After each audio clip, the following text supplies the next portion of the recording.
तुम एक काम करना, 16 श्रृंगार कर कर जैसे तुम सबको अपनी मुट्ठी में कर ली हो, अपने कब्जे में कर ली हो सुगंधा, 16 श्रृंगार कर कर जैसे तुमने सबको अपने कब्जे में करा है, उसी तरह 16 सोमवार का व्रत कर कर तुम देव अधिदेव महादेव को भी अपना बना सकती हो, शंकर की आराधना कर सकती। अब इतना तो ऋषियों ने कहा, और ऋषियों ने कहने के बाद में ऋषि सारे के सारे जितने भी ऋषि थे वो सब क्षिप्रा महारानी के तट पर तप साधना में डूब गए। सुगंधा के मन में एक प्रश्न रह गया कि इस व्रत को मैं करूं तो करूं कैसे। पशुपतिनाथ का व्रत और 16 सोमवार का व्रत दोनों में एक अंतर है। पशुपतिनाथ का व्रत जब 5वां व्रत रहता है उसी दिन श्रीफल बाबा को समर्पित कर दिया जाता है, बोलो सही है, उसी दिन 5वें व्रत में।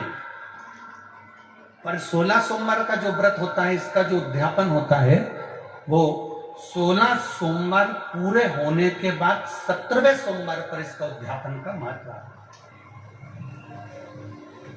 कितने सोमवार पूरे होना चाहिए, जम के बोलो जरा। 16 सोमवार पूरे होने के बाद 17वां जो सोमवार होता है, 17वां जो सोमवार है, बस उस सोमवार पर फिर इसका उद्यापन हो। 16 सोमवार पूर्ण हो जाए, दोनों में अंतर। अब मन में प्रश्न जागृत हो गया सुगंधा के। सुगंधा ने विचार करा कि मैं करूं तो करूं क्या। ऋषि तो तप साधना में बैठ गए, ऋषि तो तप साधना में लग गए, क्षिप्रा महारानी के तट पर बैठ गए। अब ये ना जाने कब उठेंगे और कब उठेंगे, और मैं कब इनसे पूछूंगी कि मुझे व्रत कैसे करना है, व्रत का नियम क्या है, व्रत करूं तो करूं कैसे, और इस व्रत को मैं कौन से महीने में उठा लूं जिससे मेरी जिंदगी की सार्थकता सिद्ध हो जाए।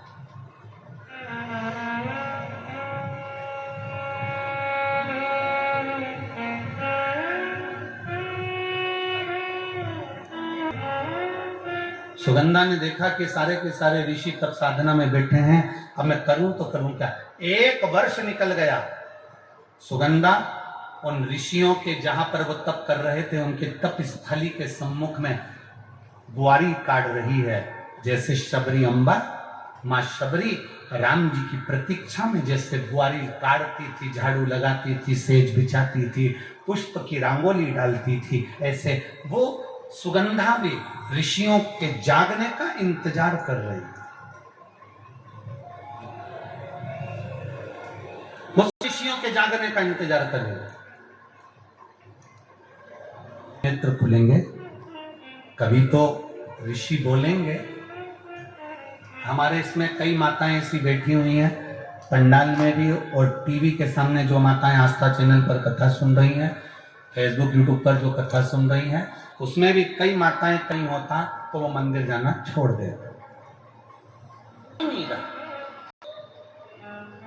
पत्र भी लिखते हैं, ऐसा नहीं कि पत्र नहीं लिखते, कई लोग पत्र में लिखते हैं, गुरुजी हम 4 महीने से मंदिर जा रहे थे, गुरुजी हम 3 महीने से मंदिर जा रहे हैं, हम 5 महीने से मंदिर जा रहे हैं, भगवान तो हमारी सुन ही नहीं रहा, भगवान से दुश्मनी है, जो भगवान ने सारा दुख हमको दे दिया, भगवान हमारी सुन ही नहीं रहा।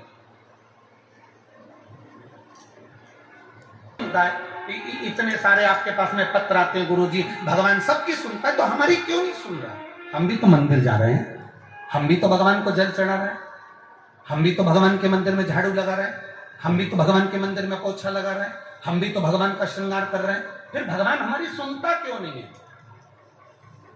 2 महीना 3 महीना 4 महीना जाते हो और मन में विचार रखते हो कि भगवान ऐसा कर देना कि बस मेरा काम हो जाए।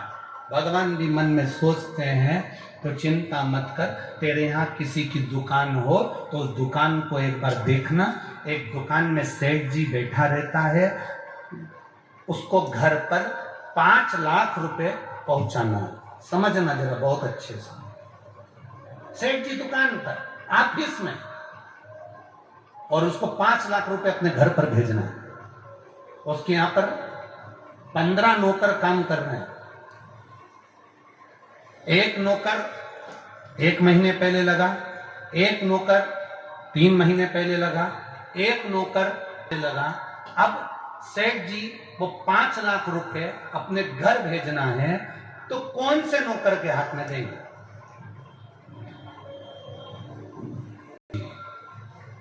जो 1 महीने काम पर आया उस पर, जो 2 महीने काम पर आया उस पर, जो 3 महीने काम पर आया उस पर, जो 4 महीने काम पर आया उस पर नहीं। सेठ जी ने पुराने को बुलाया, इधर आओ, इधर आओ। हाँ सेठ जी, बेटा ये बैग घर पर रख के आना, हो संभाल के ले जाना, 5 लाख रुपए सावधानी से ले जाना। जी आप चिंता मत करो सेठ जी, आप बिल्कुल चिंता मत करो।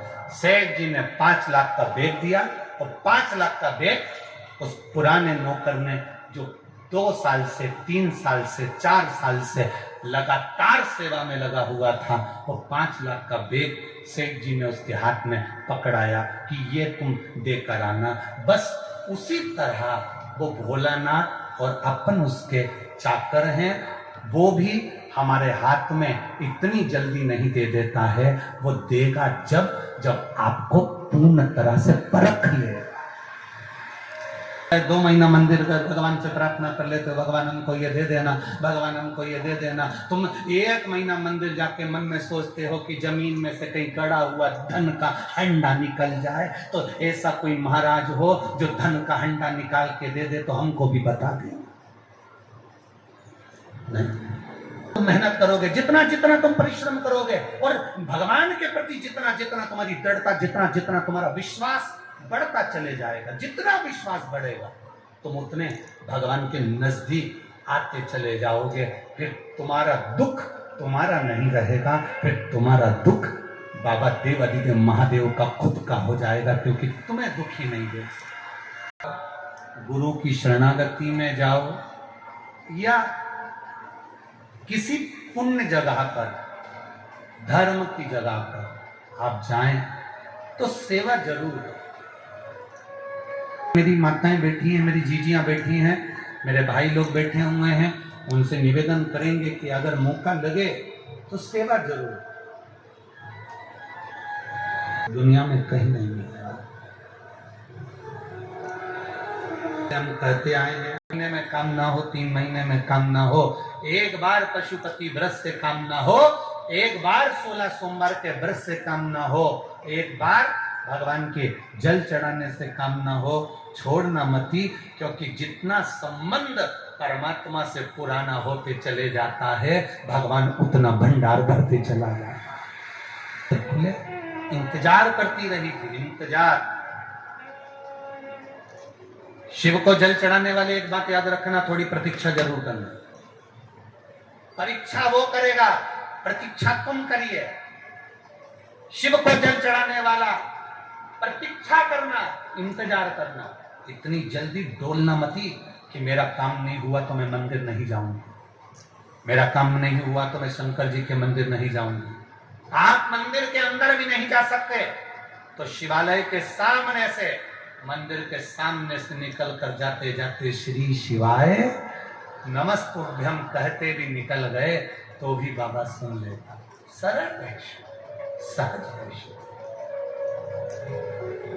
आपके नेत्र खुले हैं बाबा, आप मुझे बताएं मैं कौन से महीने से 16 सोमवार के व्रत प्रारंभ करूं, उसका विधान क्या है? क्या विधान? कहा भगवान वर्णन करे, ऋषियों ने कहा सुनो सुगंधा, ये 16 सोमवार का व्रत कोई साधारण नहीं है। सुगंधा संतान की प्राप्ति के लिए अगर 16 सोमवार का व्रत उठाया जाता है तो श्रावण के पहले सोमवार से उठाया जाता है। कब से उठाना चाहिए? श्रावण का पहला सोमवार। सुनो सुगंधा, यदि कोई विशेष बीमारी हो गई, बहुत रोग हो गया, तकलीफों में जिंदगी चल रही है, बहुत कष्टप्रद जीवन चल रहा है, तो बैसाख के महीने के पहले सोमवार से 16 सोमवार का व्रत उठाना चाहिए। और सुनो सुगंधा, उत्तम वर, उत्तम घर, व्यापार, व्यवसाय, नौकरी, पद, प्रतिष्ठा,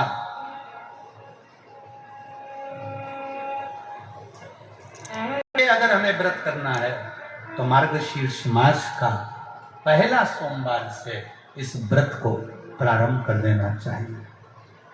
मार्गशीर्ष मास का पहला जो सोमवार हो उसमें इस व्रत को प्रारंभ कर लो। और सुनो सुगंधा, ये व्रत दोपहर के तीसरा जो पहर हो प्रदोष काल, उस प्रदोष काल के समय पर आप इस शिवलिंग की पूजन अपने घर में पार्थिव बनाकर स्मरण कर कर भगवान देव अधिदेव महादेव के लिए प्रसाद तैयार कर कर,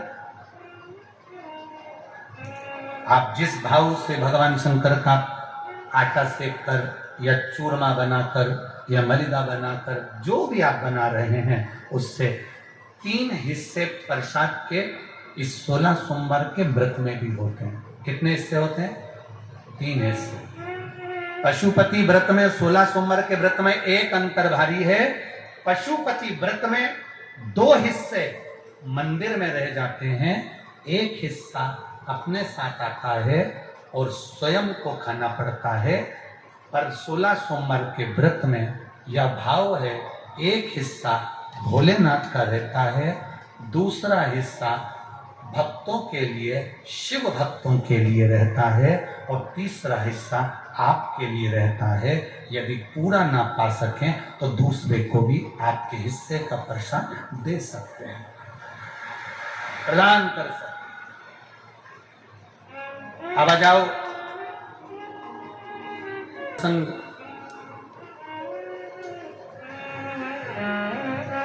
नरसिंह पुराण का आता है। ताद को कई माताएं जब 16 सोमवार का उद्यापन करती हैं, 16 जोड़े आमंत्रित करती हैं और 16 जोड़ों को घर में बुलाकर जो भोजन कराती हैं, तो वो 16 जोड़े जो भोजन करने वाले होते हैं, या 16 सोमवार के उद्यापन, हम तो आपसे यहाँ तक कहेंगे कि 16 सोमवार का उद्यापन अगर किसी के यहाँ मोहल्ले में, कॉलोनी में, घर में किसी के यहाँ हो रहा हो, तो उसके यहाँ आप भोजन भंडारा खाने के लिए जाओ, चाहे मत जाओ, पर 16 सोमवार का अगर प्रसाद का उद्यापन का अगर प्रसाद मिल जाए तो दोनों हथेलियां फैलाकर श्री शिवाय नमस्तुभ्यं कहकर, ओम नमः शिवाय बोलकर, नमः शिवाय बोलकर अपनी कामना कर कर, किसी के अगर उद्यापन हुआ हो, दोनों हथेलियां फैलाकर उससे थोड़ा सा प्रसाद मांगकर उसी के दरवाजे पर खाकर आ जाइए, आपकी जिंदगी को सुख का अनुभव हो जाएगा। तो ये कथा कहां से ली तो आप बता देना। नरसिंह पुराण में यह वर्णन आता है। कौन से पुराण में है? नरसिंह पुराण में दैत्य था, एक असुर। एक संत ने उस बहुरोमा दैत्य को देखा। नरसिंह पुराण का चरित्र क्या है? पशुपति व्रत करती हैं, आप लोग करते हैं तो उसके 2 हिस्से मंदिर में छूटते हैं प्रसाद के। बोलो री जी हाँ, सही है। मंदिर में आप जो प्रसाद के 2 हिस्से छोड़कर आती हो, बहुत सारी माताएं व्रत करती है और वहां प्रसाद के हिस्से रखे रहते हैं। मंदिर का पुजारी हो, मंदिर के पंडित जी हो, या मंदिर की कोई नारी, कोई पुरुष, कोई बच्चा, कोई बड़ा, उस प्रसाद को एकत्रित कर लेता है और उस प्रसाद को जो भक्त लोग दर्शन करने आते हैं, जिनका पशुपति व्रत नहीं रहता, या जो दर्शन करने आए, या गांव के बच्चे हों, नगर के बच्चे हों, कॉलोनी के बच्चे हों, उनको वो प्रसाद जो वितरण किया जाता है, शिव महापुराण की कथा कहती है, हजारों हजारों अश्वमेध यज्ञ का जो फल प्राप्त होता है, वो मात्र वो प्रसाद के वितरण से, उसके पाने से प्राप्त हो जाता है। तो को वितरण करने की, उसको पाने की महत्व की है शिव मंदिर में। एक जो दिया लगाकर चले गए, शिवालय में जो दीप लगाकर चले जाते हैं, दिया रखकर चले जाते हैं, वो दिया ठंडा हो जाता है। जब वो दिया समाप्त हो जाए, ठंडा हो जाए, बुझ जाए, ठंडा हो जाए, वो दिया पड़ा रहता है तीन चीजें शिवालय में हमेशा याद रखो। उन दियों को उठाकर एक जगह पर ले जाकर एकत्रित कर कर बाहर जहां जगह होती हो, डलिया में, खोखे में, वहां रखो। वो रखे हुए दीप जो ठंडे हो गए हैं उनको उठाकर एक जगह पर ले जाकर रख देने से जीवन में कभी विपदा की अगर घड़ी आती है, विपदा की घड़ी से मतलब होता है कोई बड़ा रोग आ गया, कोई एक्सीडेंट हो गया, उस एक्सीडेंट के समय पर एम्बुलेंस भी नहीं आई, कोई नहीं आया, आपने भगवान शंकर के सामने से रखे हुए दिए जो ठंडे हो चुके हैं, जले हुए नहीं, जो ठंडे हो गए, जिनमें ना दीप में कुछ भी नहीं बचा, वो ठंडे हो गए, उनको उठाकर आपने अगर एक और ले जाकर भी रखा है, अगर कोई आपकी विपदा की घड़ी में खड़ा नहीं होता तो वो दीप जिनको आपने उठाकर एक और ले जाकर रखा है देवाधिदेव महादेव के मंदिर में, महादेव आपको उठाकर ले जाकर कहीं श्रेष्ठ जगह पर जरूर रखते हैं, निश्चित रखे। बोल बम का नारा है। प्रसाद शंकर के मंदिर का पशुपति व्रत का प्रसाद। एक शिव मंदिर में रखी हुई जल से भरी हुई बाल्टी, हंडा। अब हमें यहाँ छिंदवाड़ा का तो नहीं मालूम होना चाहिए, आप लोग ले जाते हो ना, पर मंदिर के अंदर भी बाल्टी भर कर रखा रहता है पानी। यहाँ रखते हैं क्या कि कोई भक्त आए और उसको चढ़ाना हो तो वहां से भरकर वो बाल्टी, वो हंडा अगर तुम्हें दिख रहा है कि खाली है और बावड़ी, कुआं, नल दूर है या बाहर है, तो प्रयास करना कि वो बाल्टी, वो हंडा, वो घगरा आप उसको भरकर मंदिर में जरूर रखकर रहना। जितने लोग जल चढ़ाएंगे वो जल आपकी ओर से चढ़ा हुआ होगा, उसका फल अपने खा। तीन चीजों का स्मरण रहे। कल हमने कथा में कहा था, गुरु नानक देव जी की कथा वर्णन करी थी, तो गुरु नानक देव जी की कथा में अपन ने बाले की कथा स्मरण करी थी। उस बाले से कहा कहीं लंगर हो रहा हो, कोई लंगर चख रहा हो, कोई भंडारा हो रहा हो, कोई भोजन कर, उसका एक क्रम समझाया। ने पूछ लिया, तुम तो दैत्य हो, तुम तो असुर हो, पर समझ में नहीं आया कि तुम दैत्य असुर होकर ये शंकर जी के मंदिर के बाहर क्यों बैठे रहते। एक ऋषिवर ने, गुरुवर ने पूछ लिया, एक संत ने पूछ लिया।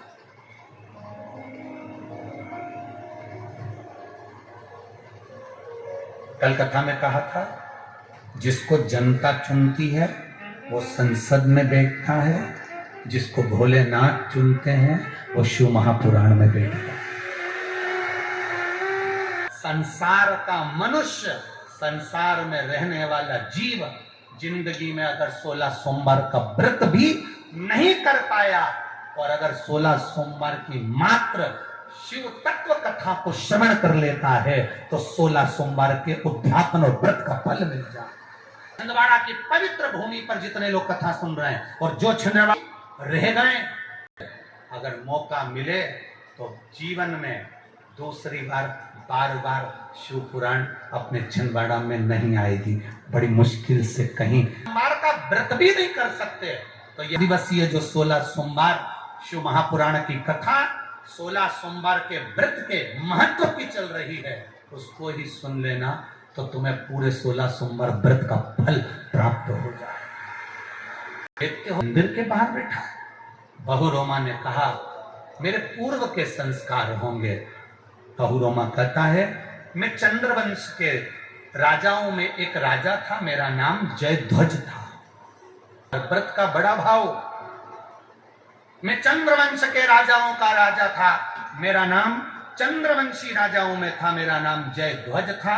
मैं जयध्वज, मेरा नाम जयध्वज था। मैं अपने सिंहासन पर बैठने पास में जाकर निवेदन करा, पूछा, मुझे चंद्रवंश का राजा जयध्वज बनाया गया, ये जयध्वज मुझे राजगद्दी किस पुण्य से प्राप्त हुई है? मैंने कौन सा पुण्य करा था जो मुझे ये राजगद्दी मिली है? कौन सा है जो ये राजगद्दी मुझे मिली? गुरुओं ने कहा था, जयध्वज, पूर्व जन्म में तुमने शिव मंदिर में सेवा करी उसका फल ये मिला कि तुम्हें ये राज सिंहासन की पढ़ाई कॉलेज के अंदर 201 एक ही क्लास के एक जैसे इंजीनियर बनते हैं, एक जैसे कंपटीशन एग्जाम में बैठते हैं। से बोलो क्या उनकी नौकरी एक जैसी मिल जाती है, एक जैसी रहती है? इंजीनियर ऐसा प्रबल होती है, बड़ी मिल जाती है, और उन्नति करा गया गुणगान, करा गया स्मरण, शंकर जी पे चढ़ाया गया एक लोटा जल, तुम चढ़ाकर भूल भी गए, महादेव नहीं भूलता, वो याद रखता है। याद रखता है तो ऐसे दुख की घड़ी में वो महादेव तुम्हारे सम्मुख में आकर दे भी देता है।